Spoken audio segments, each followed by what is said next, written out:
Do you feel like there is something missing in your life? Well, we want to explore what God teaches us in the book of James about how we can be made complete.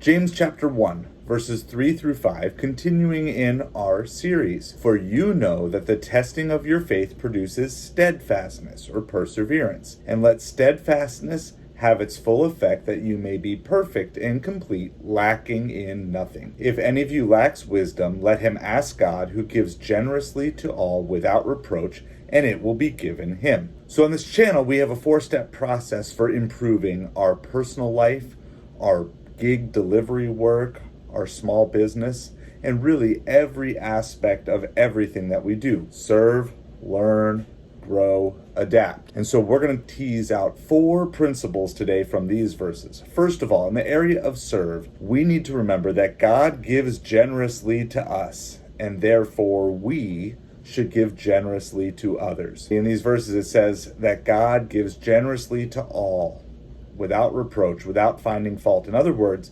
God gives generously even to those who choose not to follow him.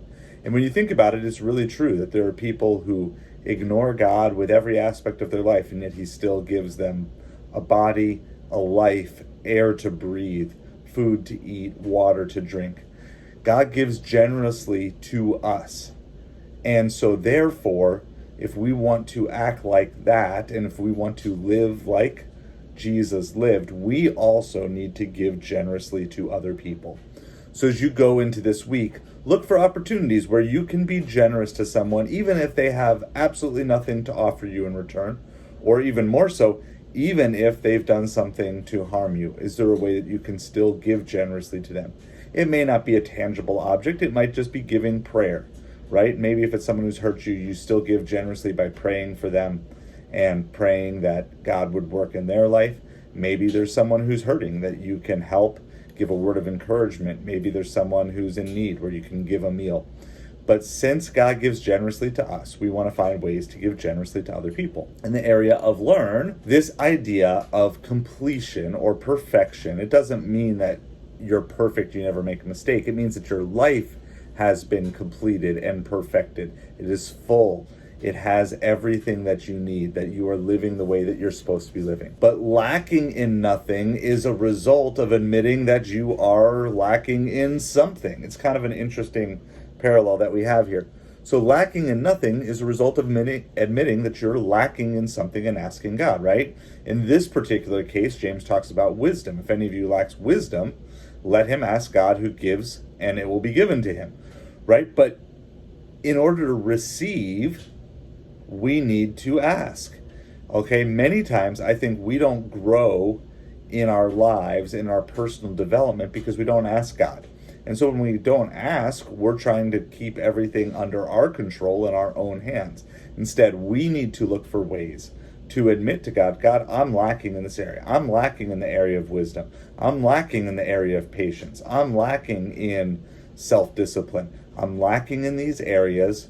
Okay, please help me. And God will give that to you. Now, he doesn't necessarily just give you wisdom, but he gives you opportunities to practice making wise decisions. And we see this with Solomon when he became king. One of the things he asked for was wisdom. When God asked him, what do you want? He said wisdom. And he made many wise decisions. But part of that came because when God said, what do you want? Solomon asked for wisdom. Well, that same power is available to us today. So if you're lacking in something, if you're lacking in a godly characteristic, if you're lacking in a godly trait, then simply ask God and then be on the lookout for how he wants to develop the very thing that you're asking for. Under the area of grow, we want to kind of remind ourselves too that that process of asking being completed and being perfected is not just an instantaneous thing. It's not even really a goal that you're going to achieve. It's a lifelong process. Perfection and completion is much more about the direction that you are headed than it is about achieving a goal or checking off a box. You see, many people think that if they just do all the right things, then God will be happy with them, and then their life will just go exactly the way that they want it to be. But truly, that's kind of a deceptive thing to think that. Instead, we need to look at completion and perfection as a lifelong process. There are definitely times in my life when I have been more fervent and more dedicated to my faith, to my personal growth than other times. And even some of the times when I was more fervent in that, when I look back, I say, wow, I didn't really make the right decision with the fervency that I had. But because of that, I've continued to grow, and that's part of the process. Some people will look back and say, I can't believe I used to think this, or I can't used to believe that. But those things that you can't believe that you used to think or believe are the very things that have brought you and grown you to the point of where you are today. So just remember that this is a process. Now, that's not an excuse to not grow. That's not an excuse to not take things seriously that you really want to see your life developing in. But what it is a freedom, which is, again, is the other key word that we have on our channel here, freedom. It's a freedom to know that this is not going to necessarily have instantaneous results. But if you're headed in the right direction, okay, if you are moving in the direction that you want your life to go, then you can just kind of enjoy the process and don't worry about everything being figured out right away. And know that it will come with testing, which leads us to our final point under adapt. We have here, faith testing is to be expected. Remember, so we talked about this a little bit last week, but even more so, the testing of your faith produces perseverance.